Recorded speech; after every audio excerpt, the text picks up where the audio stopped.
Rahman Rahim.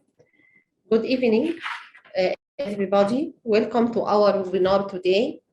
My name is Dr. Alia Nifeli. I am acting as a patient safety and risk management officer at Al Qasim Health Cluster. You will be hearing the presentations from Dr. Aid Al Rashidi, who will be speaking to us on strategies for safer healthcare. Dr. Aid Al Rashidi is a healthcare quality professional and currently assigned as the Vice President for Quality and Clinical Excellence for the Qasim Health Cluster. Mr. Al Rashidi specializes in applying his expertise and quality management knowledge in healthcare quality, patient safety, and process improvement that consistently exceed the improvement goals of his client inside and outside the Qasim area. Dear participant, kindly notice that the question will be at the end of the session. Post it in the Q&A icons which appear in your screen, so our speaker will answer them gladly. Now, moving along to our session, please welcome Dr. Aid to deliver the presentation on this very interesting topic. Dr. Aid. Okay, thank you, Dr. Alia. Bismillah ar-Rahman ar-Rahim. Alhamdulillah, wassalatu wassalamu ala ashraf al-anbiya wal mursaleen, Sayyidina Muhammad wa ala alihi wa sahbihi ajma'in. Good evening to everyone. First of all, I wanted to say thank you to Saudi Patient Safety Center to give me this opportunity to be with you in this webinar. A special thank to Ms. Hiba for her coordination for this webinar since now almost 1 month. Special thank also for Dr. Alia. As our strategies and our presentation today for the safer healthcare, we have general learning objective. We will, inshallah, end of this presentation, we will have, inshallah, we will reach to this objective, describing safety strategies to support frontline leaders and organization in devising an effective safety program. Recognize the different risk control methodologies. Third one is identifying importance of monitoring adaptation in achieving safer healthcare. Also, we will covering how we can discussing and how to selecting between different strategies.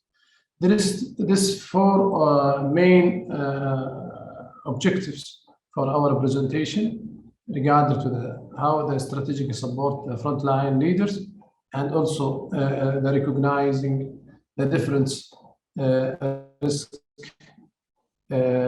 control methodology, and also importing and monitoring and adaptation in achieving safer healthcare. We're discussing how to select between the different strategies. Preface to safety strategies. As you know, when you are starting to, let us to imagine you are a new leaders in any organization or facilities, and you are concerning about the safety, but you have a limited resources and time, and you wanted to put in a plan for coming 5 years, from 1 year to 5 years. The first step, you will ask yourself questions. What should you do to improve the safety? You should go to your organizations, facilities, units, for example, to looking, do you have any activities, any initiatives related to safety, any standardizations, process, procedures, any policy procedure, any KPIs, you are monitoring something related to safety. This is the first step you wanted to look for before you're gonna to put it your strategies. And this is all step 1, and step 2 is regarding to the opportunities. Number 2, you ask yourself again the second question: what safety strategies are available to you or available in your organizations? For example, maybe you have some strategy related to risk management, For example, enterprise risk management in your organization. You have some strategic regarding to reporting systems of incidents for single events, or you have some program and strategic about how to monitoring the international patient safety goals in your organization. When you're asking yourself these two questions and you are digging to looking for all these things in your organization and facilities, you will have the third step with the safer healthcare. We wanted to reach the safer healthcare by how can these strategies be most effectively combined. For example, maybe you have many strategies, but that's working and it's not talking with each other. That means when we're looking for strategies in your organizations and you are a leaders in any facilities or organization, you should asking yourself these three questions. What should you do to improve safety? And what safety strategies are available to you? And how can these strategies talk with each other? And how can this strategy be mostly effective to combine with each other?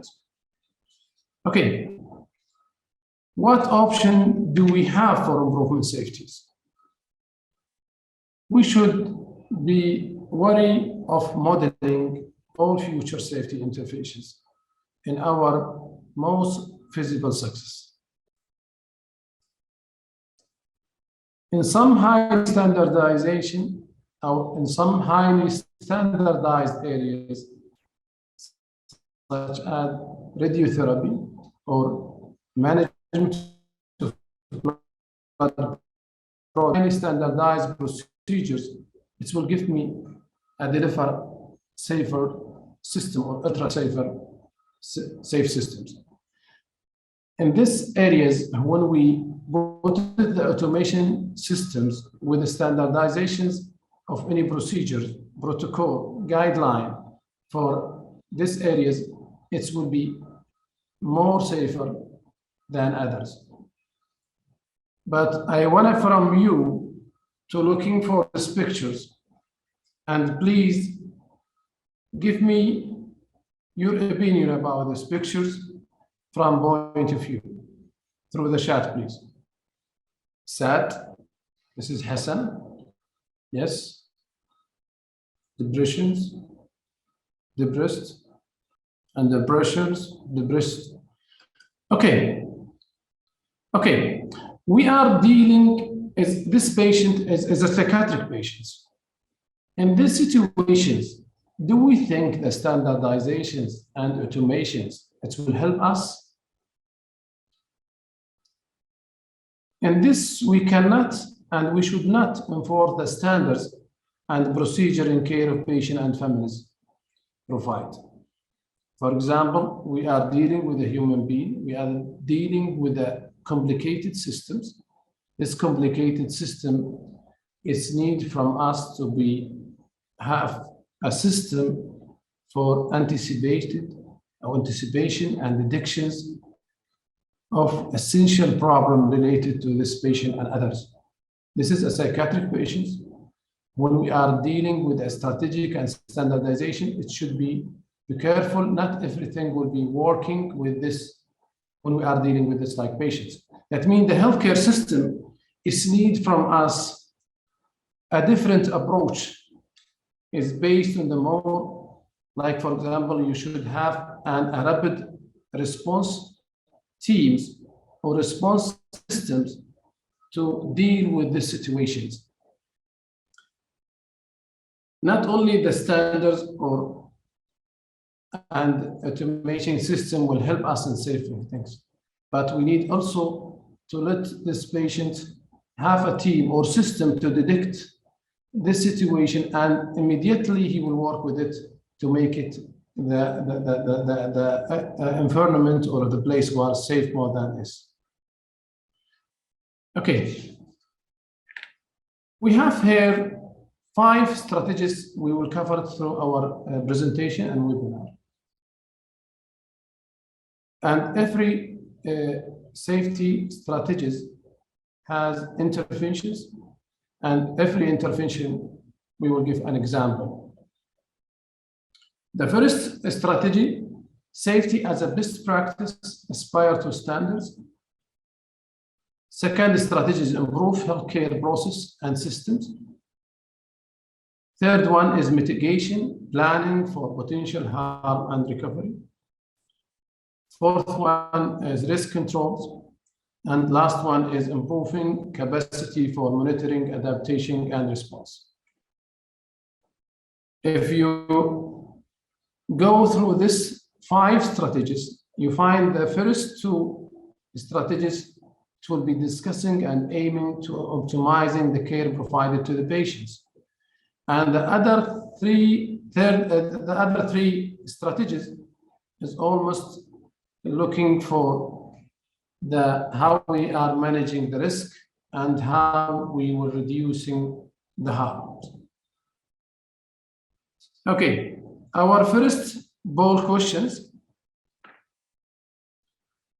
In adherence to standards alone can improve safety. The answer, yes, number 1. 2 is no. Okay. Based on our result in 2 panel question, we have 56% go with yes and 44% go with no. As Dr. Aid mentioned in introduction, adherence to standard alone not achieving safety. As we see an example of the psychiatric patient, which based on anticipation and detection of the problem more than adherence to the standard. Okay. Let's know more about that in the first strategy with Dr. Aid. Thank you, Dr. Alia. As you said, regarding to only not adhering to standardizations, only procedures and automations, it will be more safer. At least we can caring about others. What, for example, like what psychiatric patient, we will have athlete rapid response system or program to be detect and anticipate any risk regarding to this. Okay, the first strategy, safety as a best practice. When we are talking about best practice, that means we are suggest that the team or organizations implementing the best practice and put it a benchmarking for the best practice. It is providing a care in highly safe levels. And the most dramatic safety improvement so far demonstrated have been those with a strong focusing on core clinical issues. Here we are, the core business is a clinical issues or a specific clinical process. They may be focused on reduction of specific from harms, such as fall or central line infections, or increasing the reliabilities of specific clinical process, such as pre-operative checklist. In this slide, you will find we have 2 interventions. The first intervention is talking about how we will doing reductions of harms, how we can reduce the harms. Second things, we will talk about how we can improve the reliability targeted in process. About reducing or reduction the harms, we can do intervention to reduce the central lines infections, and this is many hospitals implementing bundle, for example, intervention to reduce urinary catheter and use and infections for reduction programs. Many hospitals, and is required by standard to have a program to, this is also one of the international patient safety goals. About improving the reliabilities of targeted process. For example, when you are implementing surgical safety checklist or WHO surgical safety and other checklists in your organization, you should have a system to monitoring the implementations. and to looking for the reliability of this availability and implementation.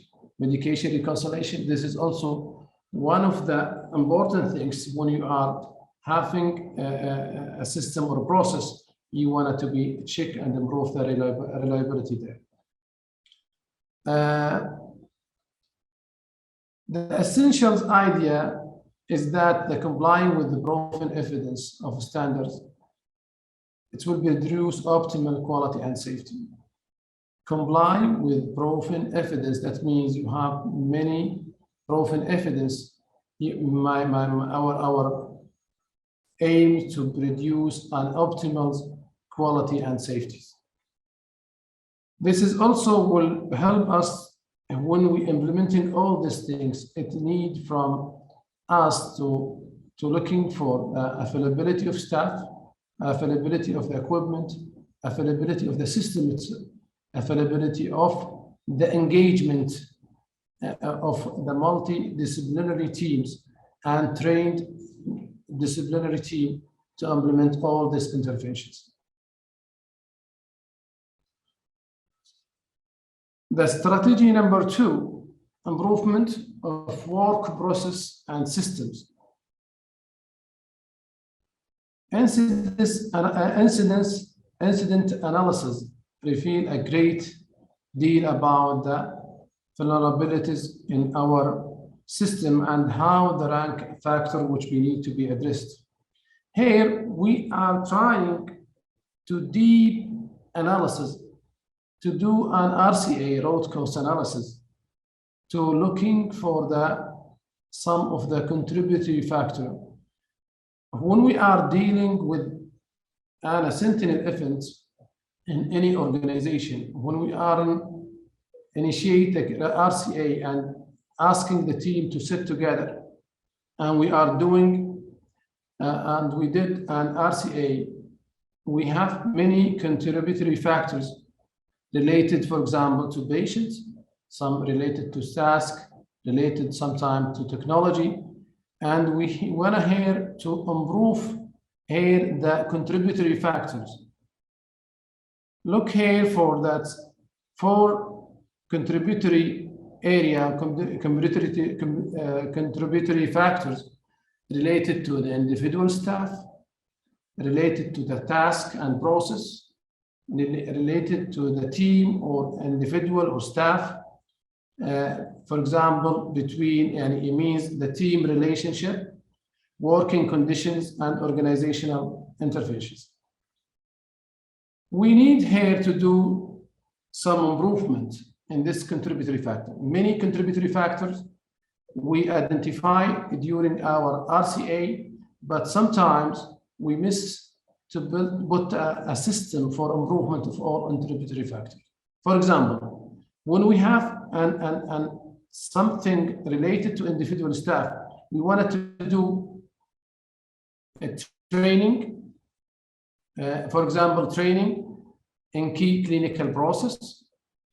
And also we need a feedback on performance. That means we need some feedback regarding to the individual's performance, competencies, privilege, and also we need to do a training for the key clinical process.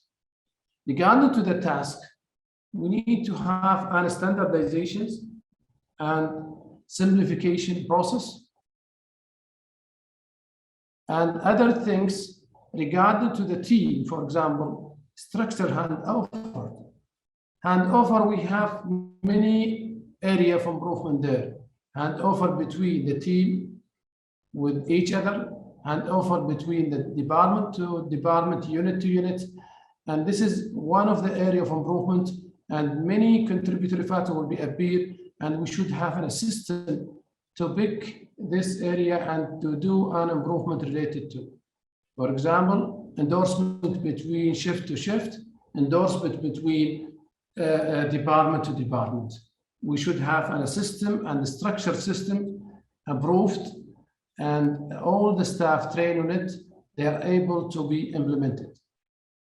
Regarding to the work conditions, we have an area of improvements, for example, regarding to noise and disturbance. In some areas in the hospital and facility, it needs to be more quiet because it needs to monitoring and looking for some vital signs, to do some special documentations. You wanted to be calculate some medications. You wanted to do some high risk procedures. You want to be all around you to be not, you don't have any noise or disturbance. Last one is talking about organizational interventions.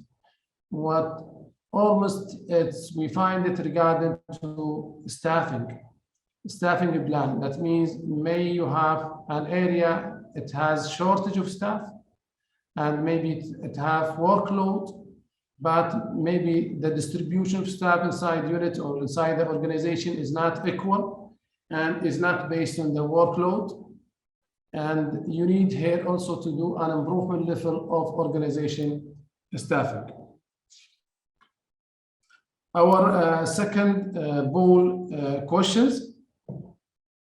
Here, in your opinion, which risk control approach is highly effective in achieving safety? Risk avoidance, loss reductions, risk transfer. According to situation, select your approach.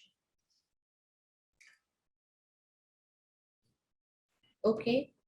Based on our result of poll question, we have 33% with risk avoidance, 14 with loss reduction, 12 with risk transfer, and 41 with according to situation. We can select our approach.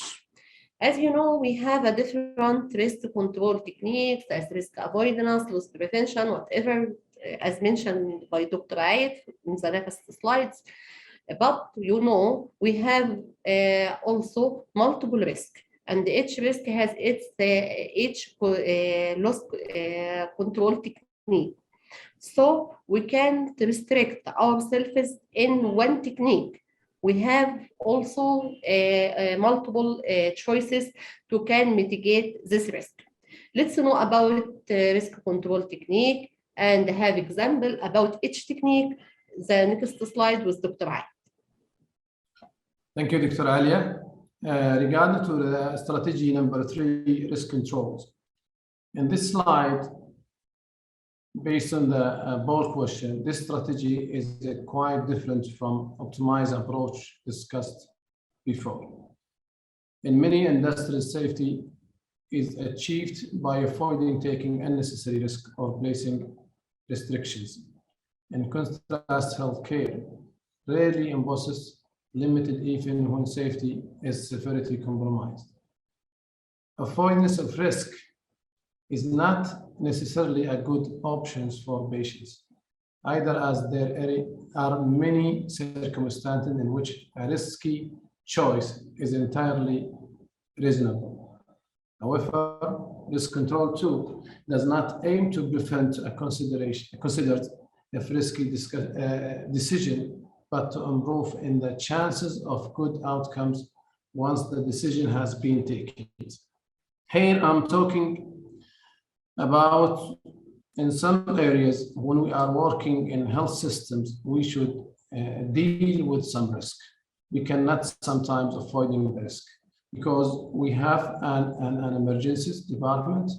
We have we receive a trauma patient, and we have some related to building, to systems may will fail. That means we have a risk.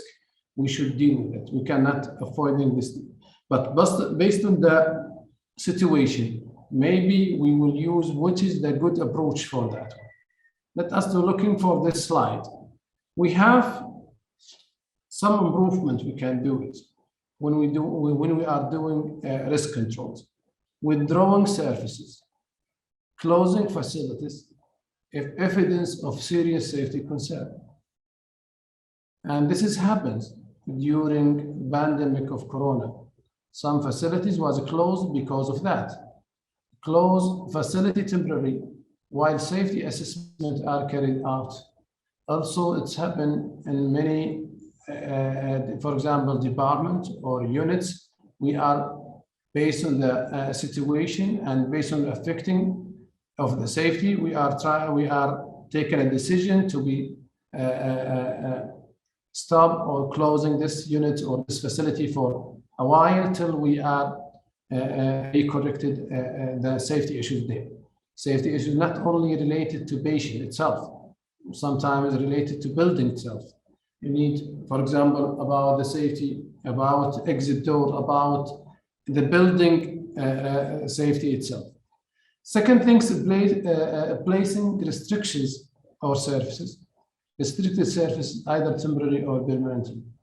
Also, we can do some restriction for some services or some services we are provided before because of unavailability of physician, unavailability of equipment, unavailability of a privileged one to deal with this services. That means we will make some restrictions of the services, or like what we did sometime about high risky medication, only consultant he can dispensing or ordering.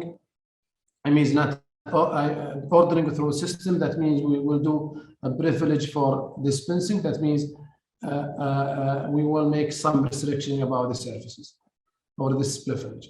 Place restrictions on individual or operations. Also, this is in case if you have doctors with a privilege for some procedures, and based on some situation, based on the performance or appraisals or incidents, the committee of privilege and credentials have authority to suspend this privilege or to downgrade under supervision of other consultant till he improve himself or he taking some training in that areas. Prioritization, selecting and invasive safety critical standards, either temporary or permanently. As you know, when we are talking about this area, you know the approach of risk management, we're talking about risk avoidance. We're trying to be avoiding the risk. We're trying to be preventing, like what we did in sometimes preventing maintenance programs. This is periodic preventing program about maintenance. That means we are trying to preventing risk may will happen. Education, vaccinations. This is one of the risk controlling through avoidance. Loss of reductions. Also, we will also, for example, fire sprinklers. We will put some also interventions and strategies available in the building to be avoiding that. Transferring the risk when you want to make an agreement or any shifting some high procedures to other hospital what already have the capabilities. They have privileged staff to do it, like for example, transplant, heart transplant, liver transplant, kidney transplantations, or another, for example, open heart surgery, and you don't have this procedure, have services to provide it, and you can shift this risk to other facilities or to be make an agreement with them to be handling this because they are more qualified than, and they have all capabilities and equipment and also privileged staff to deal with this. Third bold questions: why resilience is important in healthcare? It's helping staff to managing stressful situations, protect them from mental health, and improve their health and well-being, decrease the financial loss from claim and litigations, increasing the patient satisfaction. Okay, our result on this question is 68 with A, and 15 with 2, and 16 with 3. Okay, as you know, the resilience is a very important concept to achieving safety. It is used very broadly in other industries as aviation, as nuclear industries, Let's know more about this very important concept with very important consideration with Dr. Ayat. Okay, thank you, Dr. Alia. Thank you. Regarding the strategy number 4, we have to go through monitoring, adaptations, and response. As we are working in healthcare facilities, and as we are working with the healthcare systems, that means we should accepting the error and failure in sometimes, but we should have a system for this monitoring and also adaptations and responses to recovering the system from any failure may will happen. Adapting and responding to problem happens all the time and is relevant to managers, firefighting, to frontline staff. As Dr. Ali talking about through the board question, resilience, we should have a system able to be changed with the situations. What happened from 2020 regarding to the corona, what affecting all the healthcare system in many countries. Some countries where the system was failed because they didn't have these cultures of how the situation and how will be recovered immediately and how we will be have a system or a structure for to recover from this fail and error. They have some standards, systems. They have some strategies to deal with this. They have some action plan in case if this happen. May will go through plan B, plan C, for example, to let my system more flexible to deal with any situation may will happen. The term of resilience is used very broadly in attempt to be describing and articulate the quality of safe organization and capacity to adapt and recover from extreme or unusual circumstances. Resilience is an important concept that needs serious considerations. This is what I said. We should have in this strategy, our system, our policy procedure, our regulations will have this culture because we are able to change time to time based on the situations. Monitoring and adaptations and response, we have two interventions. One regarding to the improve the safety cultures, and others monitoring, adaptations, and responses in clinical teams. Safety cultures, thank you for the Saudi Patient Safety Centers to help us in all facility in the kingdoms to measuring the safety cultures or can say patient safety culture inside that organizations. Private sector or MOH sector or governmental sector, because it's helped us to find our area of improvement, and it helped us in how we can deal to improve the patient safety culture inside our organization. Here we need to improve the safety culture in general, not only the patient safety cultures. We want to try to let also we can thank also about Sibahi regarding to the essential safety requirements.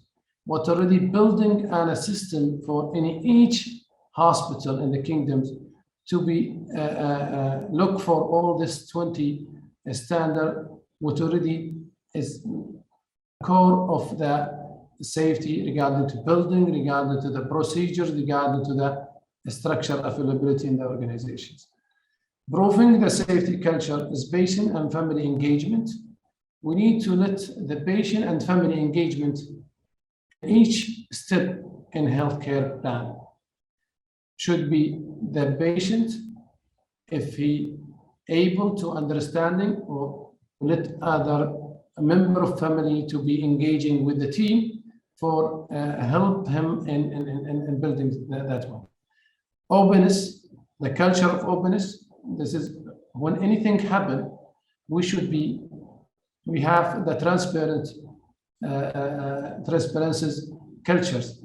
Like, for example, we have a disclosure systems. In case of anything's happen to any patient, we should deal with it immediately. Rapid response detections, this is for a clinical item, and all these examples need from us to implement it in our organization or facilities to implementing these strategies. Strategy number 5, and this is the last one, is talking about how the mitigations. Here we are talking about mitigation, is we are not talking about mitigation of the risk. We are here mitigations related to the harms reaching patients or reaching the staff, because the second victim is the staff. Sometimes we are not caring about it because we are thinking about the patient and what's happened to the patients. But here, it's also a strategy that the patient and indeed staff will sometimes be seriously affected or harmed during their healthcare, and critically that the organizations concerning them has responsibility to mitigate that harms. This perhaps the most neglected aspect of patient safety. We have 3 levels. The level 1 related to patient, level 2 related to staff, and how we can mitigation about organization. Patients, we can do rapid response and clear communications. That means we should do clear communication with the patient and their family in case if we are doing sentinel event like for loss of limb. And also we can do follow-up for these patients. About staff, we can do peer-to-peer support programs, or we can say temporary relief from clinical duties. We can give him a leave to stay away from the clinical duties. For organizations, we can do an insurance of organizations.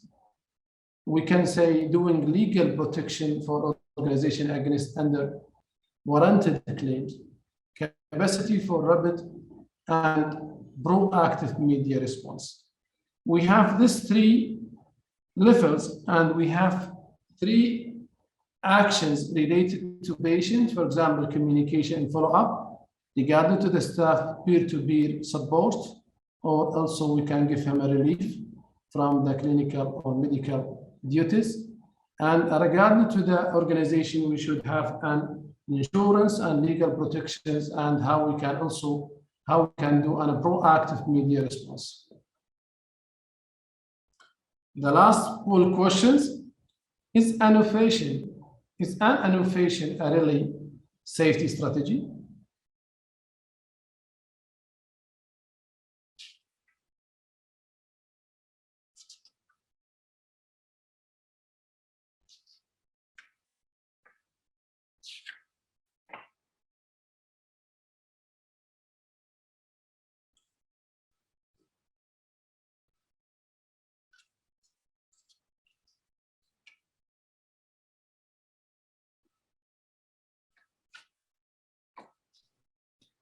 Okay, now we reach the result for both questions in our session today. As you know, the innovation is a highly recognized as a new technology or approach or even product or service which achieves safety. And your result is 87 with yes and 13 with no. But our question here is, it is a really safety strategy, is innovation really safety strategy? It can improve safety. But is it a really safety strategy? It's a very tricky point. We need to more know about that point with Dr. Raed. Okay, based on the results, I think we need to be deep in discussion about innovations. Innovation is, as Dr. Ali is talking about, is tricky to be, maybe, is yes, one of the strategic for improvement, for open, for thinking and ideas, creativities, innovations. But here in the safety, we should be more careful about this one. Innovation, it can be defined as innovation, adoptions, and diffusions. In a healthcare, it may be a novel idea, product, services, or care pathway that clearly benefit when comparing to. Here, we are talking about any innovations in the starting, when you wanted to start for implementation, you should be careful because may affecting the safety in your organization, but will be helping us in futures. Sure, it will be helping us in future. Like for example, is since Corona time, they are starting to do a virtual clinic and telemedicine. They are doing virtual hospital. They are doing this one in the beginning. You should be careful about may will affecting the safety in the beginning in a short time period. But sure, in the future, when you put it a good system and structure for every steps, because this innovation is still in the process of implementation, not yet, and you don't have in any other place to be that implemented, and because you should adapting from other systems. This is what I'm talking here. As for example, one of the recent innovation, like I said, virtual and telehealth and others, we should be careful is not a strategy for safer of healthcare, but one of the supporting for future to be more safer in our system. But in the beginning of implementation, sure, staff still not untraining that. Staff, the other system is not completed to be sure about identification of the patient, about privilege of the physician, about the equipment, about a lot of things there. But may with time, you will be more one of the important things to be a strategic of safer healthcare. Could you tell me, or you can give me any recent innovations in healthcare? Could you throw chat, please? Virtual clinic, correct? Osama? Taxuman clinic, okay. Telehealth, virtual webinars.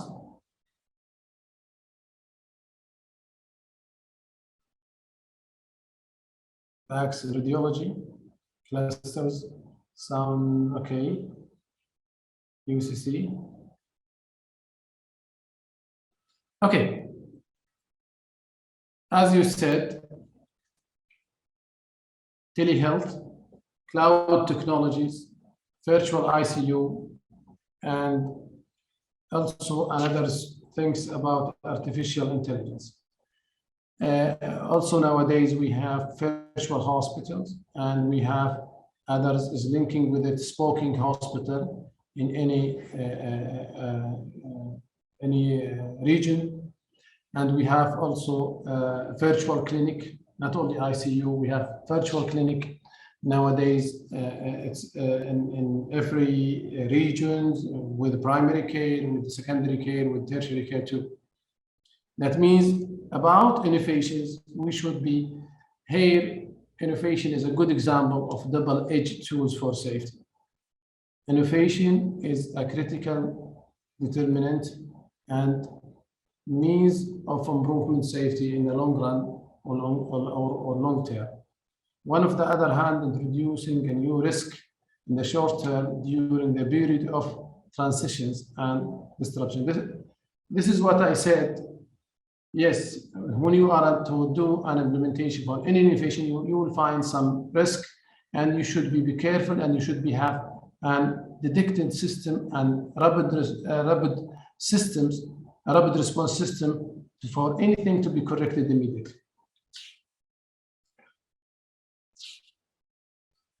Okay, selections and customization of strategies to clinical context. Here I'm talking about how you will be selected these strategies. Very important for us to any situation require a combination of different approaches. But that it need to be a clear how and how each strategy is deployed. And important here, when you wanted to do a combination of different approach, you should looking for a clinical environment bring its own challenges and require a different combinations. Yani is not the combination what is as success in one areas, it will be success in another area or one facility to another facilities. Every facilities and every clinical environment, it's need from you as a leader to sit together and looking what strategies you have and what is able to implement it and what is the strategic will be combined with each other. Because very important, as I said in the beginning, should all strategies talk with each other, is linking with each other, not every strategic working alone. When you say controlling, risk control, we can talking about mitigation, we can talking about improving the process. All this strategic should be working and talk with each other. The key point, what we covered today, is very important, is our we outline the portfolio of 5 strategies for improving safety in healthcare. The first one is safety as a best practice. As I told you, and when we are talking about best practice, that means we will thought these areas or these facilities has a highly safety procedure and process. Improvement of healthcare process and systems, risk controls, and improving capacity and monitoring adaptation and responding. And the last one is mitigations. We're talking about also innovations generally aim to provide better or more efficient care for patients, but safety may be improved as virtuous side effect of innovations. Each clinical environment brings its own challenging and require a different combination of strategies. Thank you. And in case if you have any questions, Dr. Alia. Thank you very much, Dr. Aid, for addressing this interesting topic. In fact, when we heard about the term strategist, we felt some difficulties in realizing what was going around it. But today, the topic was addressed in very easy and simplified way. Thank you very much again for your effort in simplifying the topic and linking it to a practical example so that it reaches our mind very easily. Now, dear participant, kindly post your question in Q&A icons so our speaker will answer it. You have 5 minutes.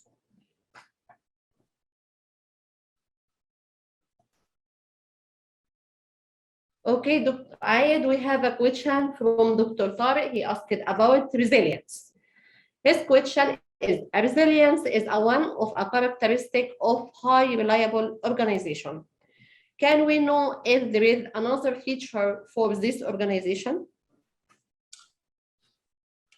Thank you for these questions. As I said in the presentations regarding to the resilience, we should have a system with this culture of resilience. As you know, some features regarding to the pre-occupational with the failures, that means is able to deal with the failures, and also the commitment to resilience. And it is not only saying resilience, but should be also they are commitment with it. They are also flexible to deal with any situation may will happen. Regarding to also difference to expertise.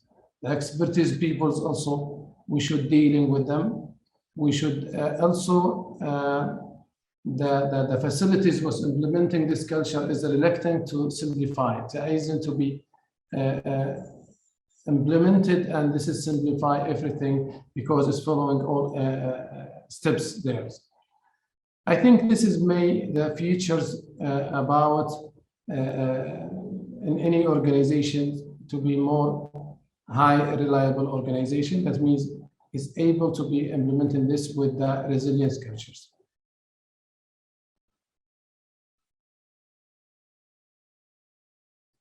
Okay, we have another question from Dr. Noha. She asked about the risk management. What is the difference between risk management and process improvement? Is that there is some difference there? And one of the difference, you know, in the risk, they are identifying the exposures of loss, for example, or identifying that areas there. But in the improvement is mostly identifying the area of improvement and also how we can identify the goal and where we can go there for improvement. Also in risk, as we know, there is regarding to how to be examined the feasibilities of alternative technique. For example, what is the best for us when you are making testing?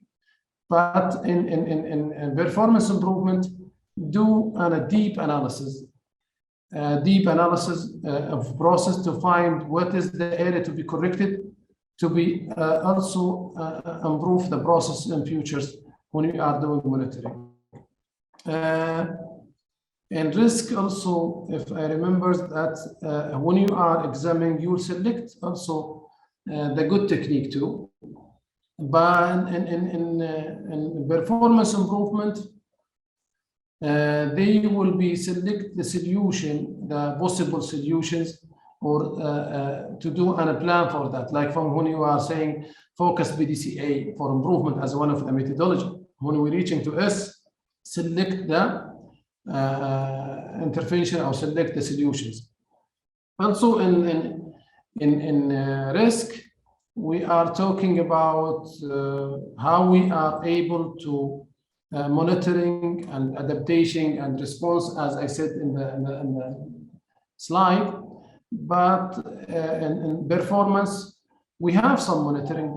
Sure, we have monitoring act. That means we will do monitoring, but our here looking for improvements to know we are in the sustainability of improvement, and this area is what already put it a system, put it on a solution and implemented. We're trying to monitoring for sustaining of the improvement. I think this is my answer. In case of any things you can add, Dr. Ali.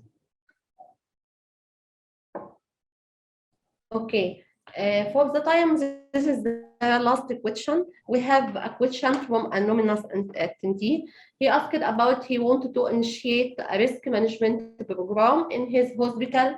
He wanted to know what is the key point to start the program. I think risk program, when you want it to be initiated in your the key point, as we said in general about quality, we say commitment, support from leadership support and commitment. One of the important things to initiate any programs, quality program, safety program, or risk management program. Also, we are talking about the key point is the authorities and responsibilities. And you don't implementing this system, but you don't have an authorities for these things. Also, I think one of the key points, and I think it's one of the important things about communication. Communication is very important between the team and an organization, between leader and frontline staff, and others, staff and department to department, unit to unit, and staff with each others. because when we implementing as like one can say enterprise risk management, that means we would as a big program inside the facilities. That means we should all the department and unit talk with each other. I think this is the important thing. One of the important things is the commitment, authorities, communication, accountabilities, and also is the staff. They are able to implementing this program, and they are able, and it was training them to be aware about it and what is the benefit from this implementation of this program. Okay, thank you, Dr. Ayed. Now we have come to the end of our lecture today. We are so sorry for the questions not answered because the time is out. On behalf of the Saudi Patient Safety Center, we would like to thank Dr. Ayed Al-Rashidi and the audience for their active participation. As a part of the Saudi Patient Safety Center efforts to provide you with timely topic and interesting speaker, we would appreciate it if you would fill out the evaluation survey provided at the end of the session. Thank you for joining us today, and we're looking forward to welcoming you back in the future webinar. Thank you, Dr. Ayed. Thank you. شكرا دكتور عليا، شكرا للزملاء في مركز سلامة المرضى. Thank you to everyone who joined us today. Thank you, and inshallah we will meet you in next presentations in future. Thank you, Ms. Hiba. Thank you, Rakan. Thank you, Alia. Thank you, everyone who helped us to reach to the end of this presentation.